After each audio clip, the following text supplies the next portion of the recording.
이 시대는 교회 실현의 시대다, 그렇게 말할 수 있습니다. 새벽에 엎드리면 주님은 이 땅의 교회를 위해 기도하게 하십니다. 수요 예배에 한 달간이나 바로 그 교회, 안디옥 교회, 말씀은 석 절밖에 안 돼요. 한 달 동안 이 말씀을 보게 하셨습니다. 주님은 이 시대에 교회에 대한 특별한 마음을 가지고 계십니다. 교회가 너무 아파하고 또 교회가 너무 시련을 당하고 있기 때문입니다. 우리 교회 창립 기념주일을 지나면서 계속해서 제 마음에 주님이 감동하시기를 교회에 대한 말씀을 전하라 하는 감동을 주세요. 교회에 대한 말씀. 요한계시록 2장과 3장에는 7교회가 나옵니다. 마지막 때에 우리 주님께서 우리에게 보여주시는 그 7교회를 통해서 오늘 이 시대의 교회가 어떠해야 되는지, 또 우리 교회가 어떠해야 되는지, 또 교회의 실체인 나는 어떻게 교회로서 살아가야 되는지를 이 말씀을 통해서 우리에게 가르쳐 주시는 거죠. 오늘 7교회를 통해서 우리에게 가르쳐 주시는, 주님이 세우시려고 하는 바로 그 교회를 우리 모두가 세워가기를 주의 이름으로 축원합니다. 오늘은 서문학 교회를 통해서 우리에게 말씀하세요. 요한계시록 2장에 두 번째 등장하는 교회, 서문학 교회. 주님께서 어떤 말씀을 하십니까? 그 첫 번째는 계시자를 주목하라, 그렇게 말씀하세요. 계시자를 주목하라. 여러분, 계시라는 말은 열어서 보여준다, 그런 뜻이거든요. 우리 주님께서 서문학 교회를 향하여서 계시를 하세요. 근데 그 계시자를 어떻게 그리고 있느냐 하면 2장 8절입니다. 서머나 교회의 사자에게 편지하라. 처음이며 마지막이요 죽었다가 살아나신 이가 이르시되. 처음이요 마지막, 죽었다가 살아나신 이, 그분이 누구십니까? 서머나 교회를 향하여서 계시하시는 바로 그 말씀의 주인공이란 말이죠. 처음과 마지막, 역사의 통치자, 역사의 주인. 그래서 요한계시록에서는 알파와 오메가, 처음과 마지막, 시작과 끝, 그렇게 예수 그리스도를 우리에게 계시하시죠. 뿐만 아니라 그분이 어떤 분이세요? 죽었다가 살아나십니다. 부활의 주님이시다. 인간이 가장 두려워하는 대상은 사망이죠. 그 사망마저도 감히 우리 주님을 어찌할 수 없는, 사망을 깨뜨려 버리신 바로 그 주님, 역사의 주인이시고 역사의 통치자이시고, 그래서 우리의 가장 두려움의 대상을 여지없이 깨뜨려 버리시는 죽었다가 살아나신 분, 그분을 주목하라 말씀하세요. 그분이 바로 그 계시자다. 이 계시자를 주목하기를 주의 이름으로 축원합니다. 역사의 통치자를 주목하라 라고 말씀을 하십니다. 서머나 교회는 심각한 환난과 핍박 속에 있는 교회입니다.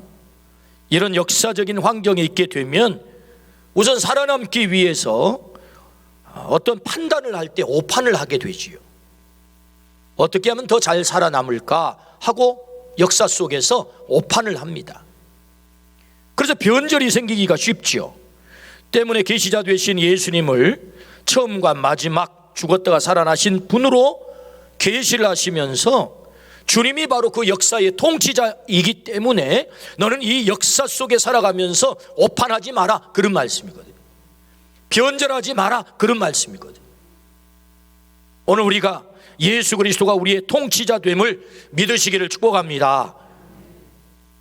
민족문제연구소에서 역사 바로 세우기 일환으로 2009년 친일 반민족행위자 4,776명을 발표를 했어요.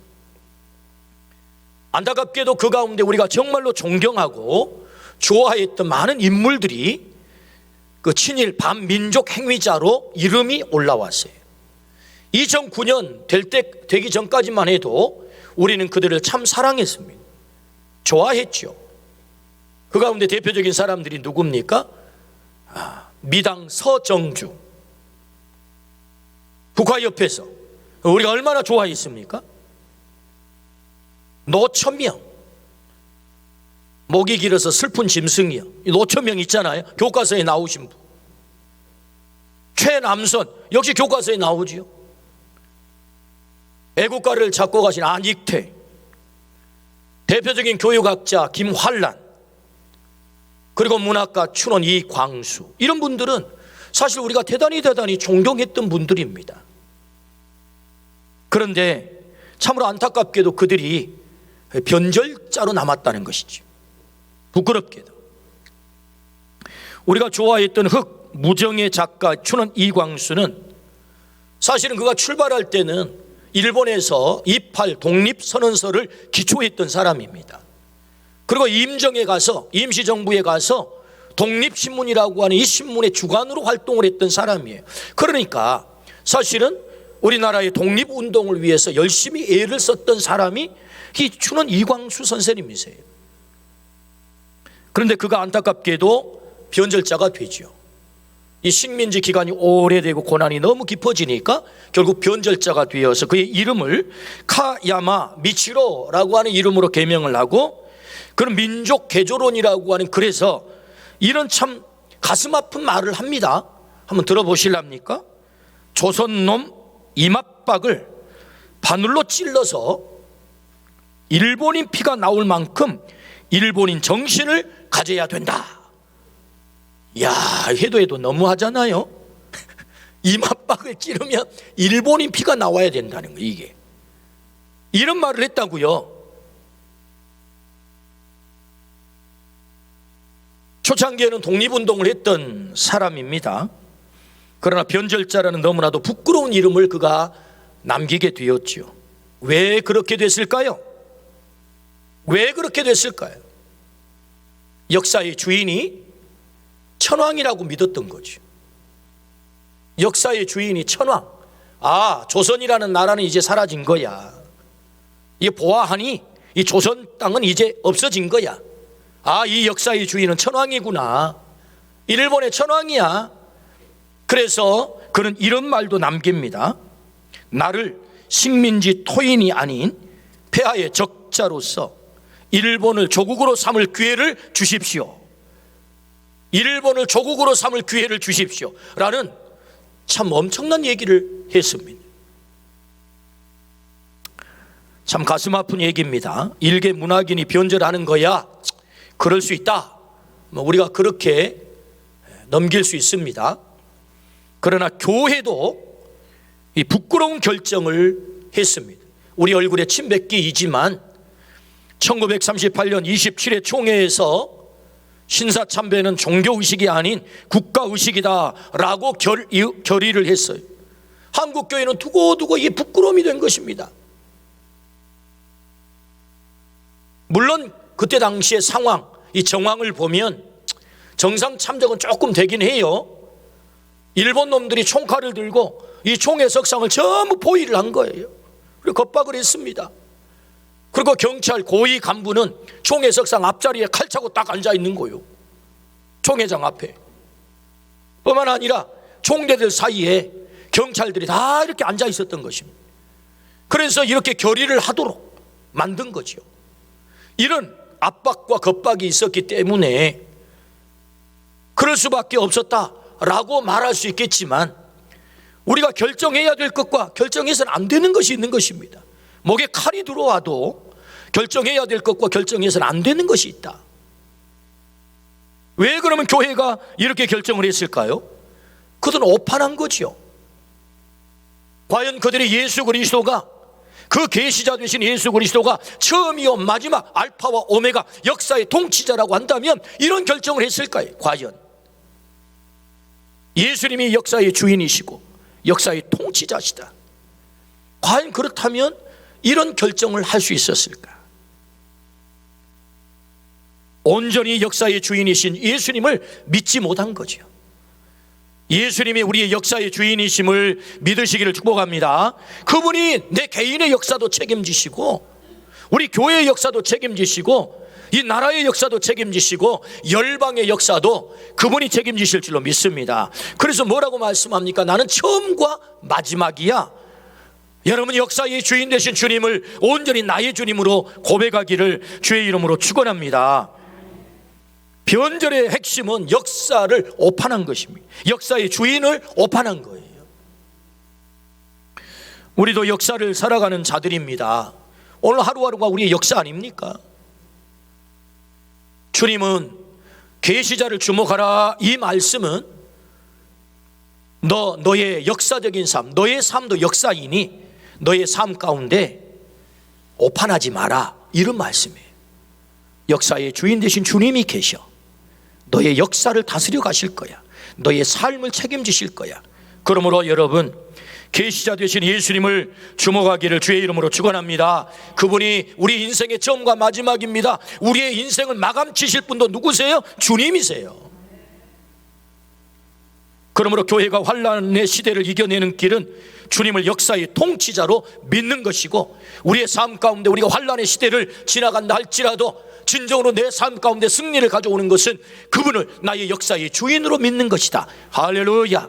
모든 삶의 영역에서 주님이 주인이십니다. 이 고백이 우리의 고백이 되기를 주의 이름으로 축원합니다. 두 번째, 서머나 교회를 향하여 들려주신 음성, 너는 부요한 자이니라 라고 말씀하세요. 너는 부요한 자이다, 너는 부요한 자이다를 우리에게 가르쳐 주세요. 요한계시록 2장 9절 말씀입니다. 내가 내 환난과 궁핍을 알거니와 실상은 내가 부요한 자니라. 자칭 유대인이라 하는 자들의 비방도 알거니와 실상은 유대인이 아니요 사탄의 회당이라. 내가 부요한 자니라 라고 주님이 말씀하세요. 서머나 교회는 박해를 받았습니다. 거짓 유대인들의 비방이 있었고요, 그리고 교인 중 얼마나 옥에 갇혔으며 얼마나 죽임을 당했다고 성경은 말씀하십니다.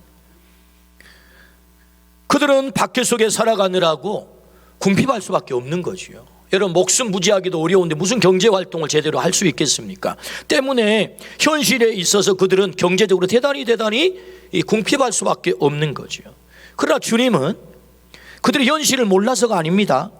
그들이 여전히 현실적으로 물질적으로 궁핍함을 알아요. 그럼에도 불구하고 애들아, 너희는 궁핍한 자가 아니야, 너희들은 부요한 자다 라고 말씀을 하신단 말이에요. 너희가 부요한 자임을 알았으면 좋겠어, 이런 말씀이에요. 그러니까 서머나 교회에 깨우치고 싶은 주님의 마음이 있는 거죠. 주님이 그 교회를 향해 꼭 깨우치고 싶은 거. 궁핍에는 두 종류의 궁핍이 있습니다. 하나는 물질적인 궁핍이 있고요, 하나는 영적인 궁핍이 있습니다. 부 가운데도 두 가지 부가 있습니다. 물질적인 부가 있고 영적인 부가 있는 것입니다. 서머나 교회는 물질적으로 궁핍한 교회입니다. 그러나 영적으로는 한없이 부요한 교회다 라고 가르쳐 주세요. 진짜 부요가 뭔 줄 알아? 물질이 부하다고 그 부한 거 아니야. 영적으로 부해야 그 진짜 부하는 거야, 요거 말씀하는 거지. 그러므로 서머나 교회는 어떤 자들입니까? 믿음에 있어서 부요한 자, 하나님에 있어서 부요한 자, 영적으로 부요한 자임을 가르쳐 주고 있는 거지요. 왜 이 말씀을 우리에게 들려주십니까? 오늘 우리에게도 물질적인 부함을 추구할 것인지 영적인 부함을 추구할 것인지 그거 선택하라는 것입니다. 그리고 영적 부요함이야말로 진짜 부요한 거야, 그거 우리에게 가르쳐 주는 거거든요. 그러므로 여러분, 오늘 우리가 예수 그리스도, 만주의 주 되신 예수 그리스도가 나의 주인 되시고, 그리고 만주의 주 되신 그분께서 우리에게 하나님의 나라를 허락하신 분이라고 한다면 그 하나님의 나라를 소유한 자야말로 가장 부요한 자 된 줄로 믿습니다. 그래서 주님은 말씀하시죠. 심령이 가난한 자는 복이 있나니 천국이 저희 것이며, 가장 부한 자가 누구라고요? 천국을 소유한 자인 줄로 믿습니다. 이 땅에 물질에 가난한 자가 아니고 천국을 소유한 자야말로 진짜 부한 자다라고 주님이 우리에게 말씀하십니다. 그러므로 서머나 교회를 향하여 주님이 말씀하세요. 너는 가난하지 않아, 너는 부유한 자야. 사람들은 물질의 부를 쫓아가지요. 그래서 물질의 부가 내게 채워지면 나는 부자야, 그렇게 착각하고 산다는 것입니다. 이 착각 속에서 나오라는 거죠. 진짜 부유함은 영적인 부유함이고 믿음의 부유함이야. 우리나라의 모모하신 분은 18조 원을 가지고 사시다가 이 땅을 떠났습니다. 78년을 사시고 떠나셨습니다. 그가 간 곳은 어디일까요? 그의 물질의 부가 그의 인생을 풍요롭게 했나요? 만족시켰나요? 그렇지 않습니다, 여러분. 사람들은 이 땅에서 물질의 부를 부러워하지만 사실은 78년 끝입니다. 그리고 나머지 그에게 펼쳐질 성경대로 삶이라고 한다면 가장 가난한 자로 살아갈 수밖에 없다는 거죠. 가장 가난한 자. 얼마나 안타까운 일이겠습니까? 그러므로 우리 주님이 우리에게 오늘 또 말씀하세요. 너는 부요한 자야. 너는 영적인 부요한 자야. 요걸 알라는 것입니다. 오늘 이 땅은 부요해지기 위해서 모두가 눈에 불을 켜고 있습니다. 부가 절대선이 되어 있죠. 재물이 절대선이 되어 있습니다. 우리가 불행해지는 것은 상대적 빈곤감 때문입니다. 상대적 박탈감. 누가 빌딩을 샀대, 엄청나게 올랐대, 그럼 괜히 나만 뒤처진 것 같습니다. 나만 괜히 가난해진 것 같아요. 똑같은데 누가 집을 샀대, 근데 집값이 겁나게 올라갔대, 와, 이거 나는 뭐야?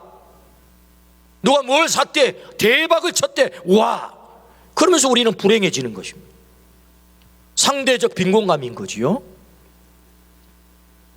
물질의 부요함이 우리에게는 꼭 필요합니다. 물질의 부요함이 꼭 필요합니다. 그 필요 없다는 얘기가 아닙니다. 그러나 더 중요한 부요함이 있다라고 성경은 우리에게 말씀하세요. 그것이 무엇입니까? 영적 부요함이다 라고 말씀을 하시죠. 그러므로 여러분, 우리 안에 믿음이 있으므로 내가 부요한 자임을 깨닫기를 주의 이름으로 축원합니다. 주님이 내 안에 계심으로 내가 부요한 자임을 깨닫기를 주의 이름으로 축원합니다. 내가 하나님의 나라의 백성이 됨으로 내가 부요한 자임을 깨닫기를 주의 이름으로 축원합니다. 세상에 그 어떤 사람들이 재산이 이렇게 변동이 왔대, 그것 때문에 우리의 인생의 삶이 휘둘리지 않기를 주의 이름으로 축원합니다. 너는 부요한 자야 라고 주님이 말씀하시죠. 디모데전서 6장 8절입니다.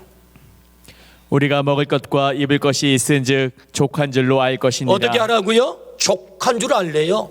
먹을 것, 입을 것 있으니.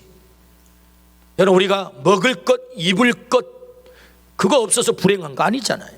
그건 있는데 나머지를 만족을 못한 거예요, 우리가. 히브리서 13장 5절 말씀입니다. 돈을 사랑하지 말고 있는 바를 족한 줄로 알라. 그가 친히 말씀하시기를 내가 결코 너희를 버리지 아니하고 너희를 떠나지 아니하리라 하셨느니라. 할렐루야. 돈을 사랑하지 말고 있는 바를 족한 줄로 알라 라고 말씀을 하십니다. 그 주님께서 내가 너를 절대로 버리지 않을 거야. 내가 너를 절대로 떠나지 않을 거야. 내가 너의 삶을 책임져 주실 거야. 할렐루야. 그렇게 우리에게 말씀하세요. 진짜 부요함은 영적 부요함이야. 나와 함께 있는 것이 너 부요함이야. 여러분, 이 가치를 알기를 주의 이름으로 축원합니다. 그래서 다윗은 이 놀라운 가치를 깨달았어요. 그래서 이렇게 고백합니다. 시편 23편 1절 2절 5절. 여호와는 나의 목자시니 내게 부족함이 없으리로다. 그가 나를 푸른 풀밭에 누이시며 쉴 만한 물가로 인도하시는도다. 주께서 내 원수의 목전에서 내게 상을 차려주시고 기름을 내 머리에 부으셨으니 내 잔이 넘치나이다. 다윗이 사울에게 쫓겨다녔습니다. 광야에서 생활을 합니다. 목숨이 경각에 달려 있습니다. 그때 지은 시가 바로 이 시입니다. 내게 군대가 많아서 부족함이 없다가 얘기가 아니잖아요. 내가 왕궁을 가지고 있기 때문에 내가 부족함이 없다 얘기도 아니잖아요. 광야에서 생명이 경각에 달려 오늘 살지 내일 살지 모르는 시기이지만 그럼에도 불구하고 여호와가 나의 목자가 되니 나는 부족함이 없습니다. 이 고백을 한 것 아니겠습니까? 내 잔이 넘치나이다. 할렐루야. 여러분, 이 고백이 우리의 고백이 되기를 주의 이름으로 축원합니다. 진짜 부요함을 알았다는 거지. 광야에 있어도 아무 것이 없어도 만족할 수 있었던 다윗. 하나님이 진짜 그의 인생을 만족시켜 버리잖아요. 오늘 주님 때문에 우리가 부요한 자임을 깨닫기를 주의 이름으로 축원합니다. 바울 사도는 진짜 부요함을 알았습니다. 고린도후서 6장 10절입니다. 근심하는 자 같으나 항상 기뻐하고 가난한 자 같으나 많은 사람을 부요하게 하고 아무것도 없는 자 같으나 모든 것을 가진 자로다. 할렐루야. 근심하는 자 같으나 항상 기뻐한다. 가난한 자 같으나 많은 사람을 부요하게 하는 자다. 아무것도 없는 자 같으나 모든 것을 가진 자다. 할렐루야. 왜요? 주님이 그의 주인이 되니 그렇게 됐다는 것입니다. 주님이 그의 주인이 되시니 진짜 부요한 자가 되어 아무것도 없는 자 같으나 모든 것을 가진 자임을 고백하고 있는 거죠. 오늘 우리에게도 이 고백이 있기를 축복합니다. 빌립보서 3장 8절입니다. 또한 모든 것을 해로 여김은 내 주 그리스도 예수를 아는 지식이 가장 고상하기 때문이라. 내가 그를 위하여 모든 것을 잃어버리고 배설물로 여김은 그리스도를 얻고 그리스도를 얻기 위해서 나는 모든 것을 잃어버리겠습니다. 근데 여러분, 우리가 그렇게 갖기를 원하는 명예, 세상의 출세, 세상의 재물, 근데 바울 사도는 오히려 그것을 나는 다 잃어버려도 괜찮겠습니다. 그리스도를 얻는 일이라고 한다면. 왜요? 그리스도를 얻는 것이야말로 가장 부요한 삶이기 때문에. 그걸 깨달은 바울 사도는 나는 다 잃어도 괜찮습니다. 다 없어도 괜찮습니다. 주님 한 분만 계신다면. 할렐루야. 그가 진짜 부요한 자다라고 말씀하시죠. 그러므로 우리 주님께서 서머나 교회를 향하여 두 번째 말씀하십니다. 너 궁핍한 자가 아니야. 너 가난한 자 아니야. 너 진짜 부요한 자야. 왜냐하면 네가 나를 믿기 때문이거든. 내가 너의 주인이기 때문이거든. 네가 하나님의 나라를 소유했기 때문이거든. 너는 영적 부요한 자야. 그러므로 우리 모두가 물질의 부요한 자보다 영적 부요한 자가 되기를 주의 이름으로 축원합니다. 물질의 부요한 자, 이 땅으로 끝나는 것입니다. 그러나 영적 부요한 자, 영원히 우리를 만족시키는 줄로 믿습니다. 요거 깨닫고 살라라고 말씀하세요. 영적 부요한 자로 살라 말씀하세요. 세 번째는요, 서머나 교회를 향하여서 우리 주님이 뭐라고 말씀하십니까? 생명의 면류관을 받아라. 그렇게 말씀합니다. 생명의 면류관을 받아라. 10절 말씀입니다. 너는 장차 받을 고난을 두려워하지 말라. 볼지어다 마귀가 장차 너희 가운데에서 몇 사람을 옥에 던져 시험을 받게 하리니 너희가 10일 동안 환난을 받으리라. 내가 죽도록 충성하라. 그리하면 내가 생명의 관을 내게 주리라. 할렐루야. 생명의 면류관을 내게 주겠다라고 주님이 약속을 하세요. 우리 모두가 이 주님의 약속 참여하시기를 축복합니다. 생명의 면류관을 받기를 주의 이름으로 축원합니다. 지구를 거쳐간 인구가 1000억 명이랍니다. 예외 없이 그들은 다 이 땅을 떠났습니다. 너무나도 분명한 진리죠. 부인할 수 없는 확실한 사실. 우리는 다 이 땅을 떠나 하나님 심판대 앞에 서게 될 줄로 믿습니다. 그때 주님께서 우리에게 묻겠죠. 너 어떻게 살다 왔냐? 너 누구 믿다 살다 왔냐? 그때 우리 주님께서 생명의 면류관을 약속하십니다. 내가 너에게 생명의 면류관을 줄 거야. 누가 그 상을 받을 수 있습니까? 누가 그 면류관을 받을 수 있습니까? 죽도록 충성하는 자에게. 하나님께서 죽도록 충성하라. 그리하면 내가 생명의 면류관을 내게 주리라 라고 약속을 하십니다. 그냥 충성이 아닙니다. 죽도록 충성하는 거예요. 죽도록. 목숨 걸고 충성하라는 거지요. 왜 이렇게 주님께서는 결연하게 충성을 강조하실까요? 예수님 믿는 것 때문에 박해가 있습니다. 예수님 믿는 것 때문에 목숨을 걸어야 될 상황이 있습니다. 예수님 믿는 것 때문에 내 삶에 심각한 손해가 올 수 있어요. 때문에 목숨 걸고 충성을 하라는 것입니다. 목숨 걸고 그 믿음 지키라는 거예요. 믿음에 변절하지 말라는 거지요. 세상과 타협하지 말라는 거지요. 그러므로 여러분, 오늘 우리 모두가 죽도록 충성함으로 약속된 생명의 면류관을 받기를 주의 이름으로 축원합니다. 당시에 많은 사람들이 로마를 제패하던, 로마를 지배하던 시저가 그의 주인이라고 고백을 한 것입니다. 시저. 1000년 동안 이 로마가 세상을 지배하기 때문에 역사가 너무 길잖아요. 와, 역사의 주인은 시저구나. 여러분, 이 시저라고 하는 말은 사실은 주라고 하는 뜻을 갖고 있거든요. 시저, 카이사르, 헬라어는 카이사르. 이걸 이제 영어식으로는 시저 아닙니까? 우리는 가이사고 말이. 그 뜻이 뭐라고? 주라는 뜻을 갖고 있어요.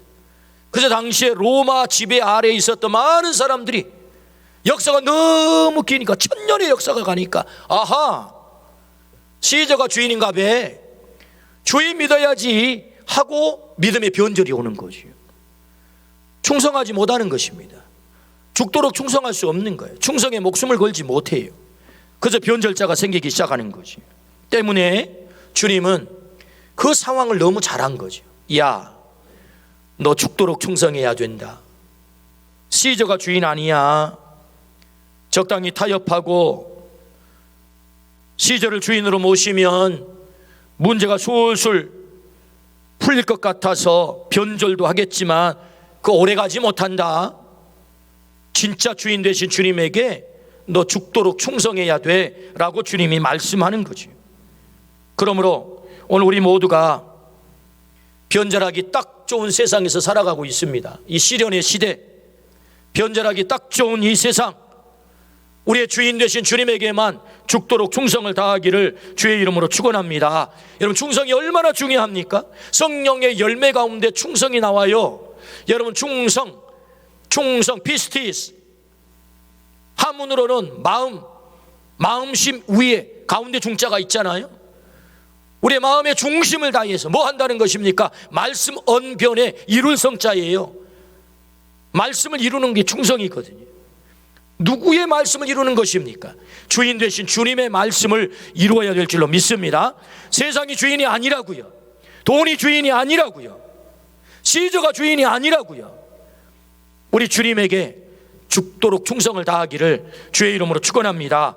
그때 생명의 멸류관을 받는다라고 말씀하십니다.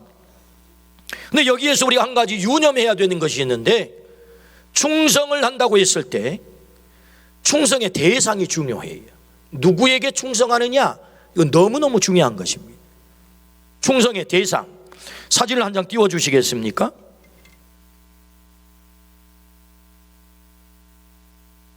혹시 보신 분들 계세요?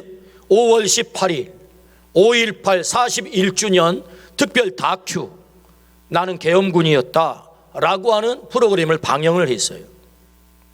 가슴 아픈 이야기를 좀 해보겠습니다.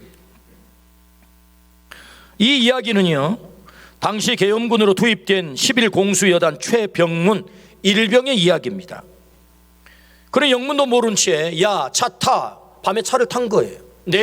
내려보니까 광주인 거예요. 야, 총 들어, 예. 실탄 받아, 예. 쏴, 그러니까 쏜 거예요.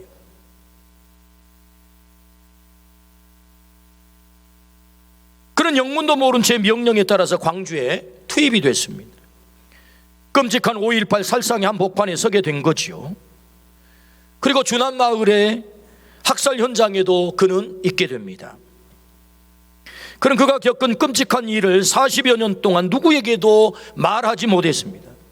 40년 동안 무거운 돌덩이가 그의 가슴을 짓눌렀습니다.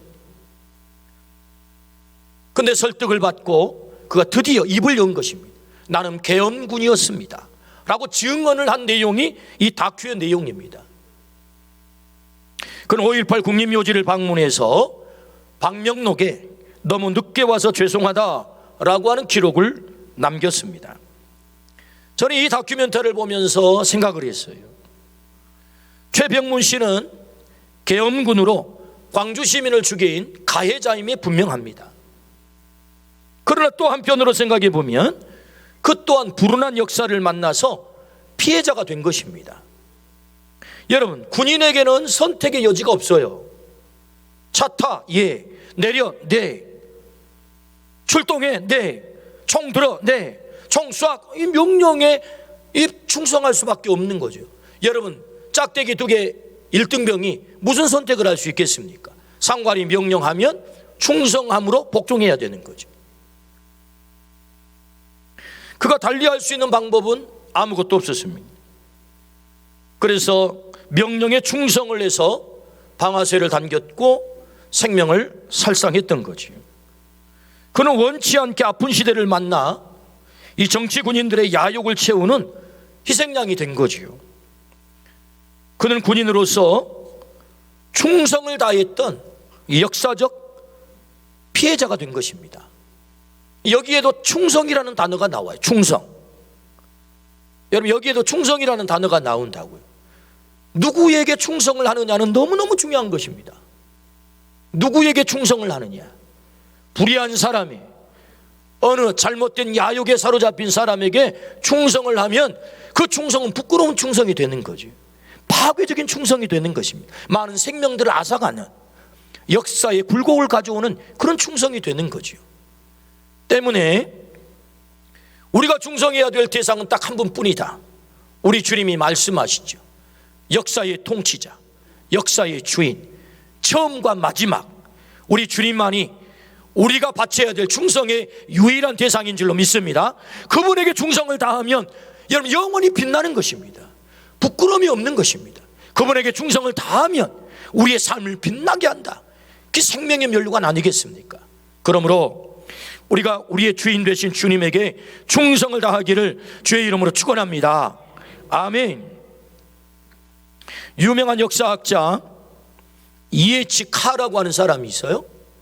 그분은 역사란 무엇인가, What is History라고 하는 유명한 책을 썼습니다. 우리가 대학을 들어가자마자 첫 번째 읽는 책이 바로 이 책이거든요. 역사란 뭐냐? 그리고 역사를 이렇게 정의를 합니다.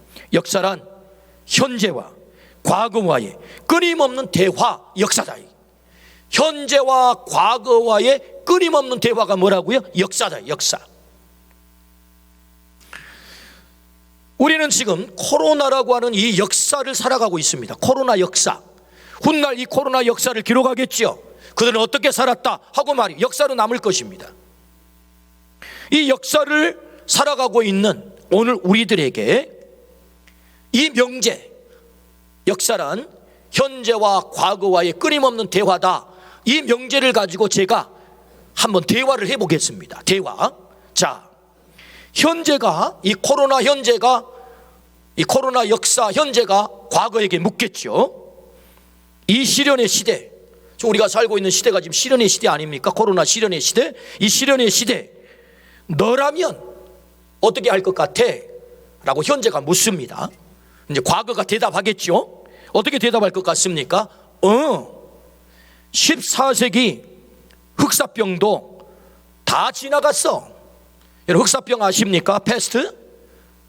수천만 명을 죽이고 죽음으로 몰고 간 그 엄청난 전염병 말이에요. 그 14세기 흑사병도 다 지나갔어. 인류는 살아남았거든. 이 코로나도 다 지나가게 될 거야. 코로나에 의해서 움직이지 말고 역사의 주인이신 그분에게 충성을 다하면 역사 속에서 너는 영광스럽게 기억될 거야 라고 과거가 대답을 한다고요. 어떻게 말을 잘 만들어 봤습니까? 대화를 잘 했습니까? 역사가 뭐예요? 현재와 과거와의 대화인데, 여러분 지금의 코로나와 같은 역사적인 상황은 과거에도 많았습니다. 여러분 그 역사의 시련에서 우리는 뭘 선택하고 살 것이냐, 오늘 우리의 중요한 선택이죠. 코로나가 우리를 움직이게 할 것이냐, 우리의 주인 되신 주님이 우리를 움직이게 할 것이냐. 역사에 부끄러움의 오판을 남겼던 사람들은 다 핑계가 있습니다. 그때 그럴 수밖에 없었노라고. 그때 그럴 수밖에 없었노라고. 그렇다면 오늘 이 시대에 우리의 대답은 무엇입니까? 우리의 주인 되신 주님이 우리에게 말씀하세요. 너는 죽도록 충성하라. 그냥 충성이 아니잖아요. 죽도록 충성하는 것입니다. 어쩌면 이 코로나 상황에서 주님 앞에 목숨을 걸고 예배해야 될 상황이 올 것입니다. 어쩌면 주님께 충성을 다하면서 내 시간을 드리고 내 헌신을 할 때 어려움이 올 수도 있을 것입니다. 그 기도의 자리에 가서 우리에게 어려움이 올 수도 있을 것입니다. 주님 말씀하시지요. 죽도록 충성하라. 너에게 생명의 면류관을 내게 주리라. 할렐루야. 아멘. 그렇습니다. 이 또한 다 지나가게 될 것입니다. 우리는 어떤 결정을 하고 어떻게 하나님을 경외하고 어떻게 주님에게 충성을 하느냐만 역사 속에 남게 될 것입니다. 그때 그대들은 그 어려운 역사의 시련기에 하나님만을 온전히 섬겼어. 하나님께 온전히 충성을 다했어 라고 역사는 기록하게 되겠지요. 주님만이 우리의 충성을 받을 자임을 믿으시기를 축복합니다. 그 충성을 통하여 하나님이 약속하신 생명의 면류관을 받기를 축복합니다. 서머나 교회에 폴리캅이라는 유명한 교부가 계세요. 감독이 계세요. 그래서 40년 동안 서머나 교회를 감당을 했습니다. 로마 군인에게 체포를 당했습니다. 그를 죽이기 위해서 로마 군인이 체포를 한 것입니다.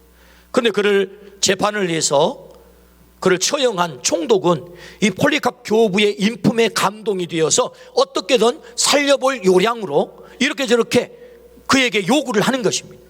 이제 나무를 쌓아놓고 사형대를 만들었어요. 화형시키기 위해서 나무를 쌓아놓고, 그리고 그를 산채로 그 나무 장적담 위에 세워놓은 것입니다. 그럼에도 불구하고 이 총독은 폴리캅을 살리고 싶은 거예요. 이제라도 그대가 예수 그리스도를 저주한다면 나는 그대를 살려줄 것이요. 폴리캅 감독은 대답합니다. 86년 동안 한 번도 나를 떠나지 않으시고 배반하지 않으시고 나를 사랑하시고 그 주님을 내가 어떻게 저주하며 배반할 수 있겠습니까? 난 그분을 사랑합니다. 그 고백 다음에 폴리캅 감독은 화양장에 불에 타서 돌아가셨습니다. 나를 한 번도 떠나지 않으신 그분을 내가 어떻게 배반할 수 있겠습니까? 그는 죽도록 충성을 다한 것입니다.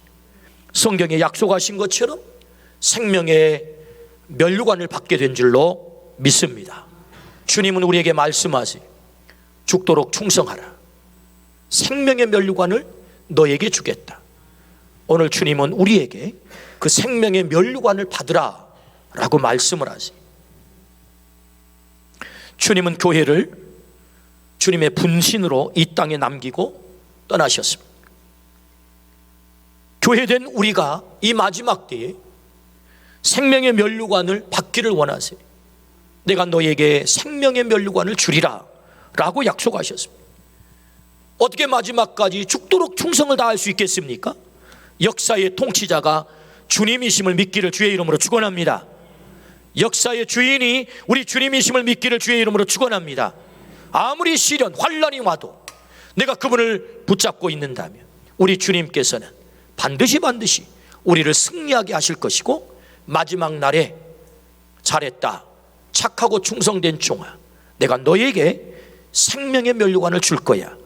이 약속이 우리의 삶 가운데 그대로 이루어지게 될 줄로 믿습니다. 아멘. 기도하십시다.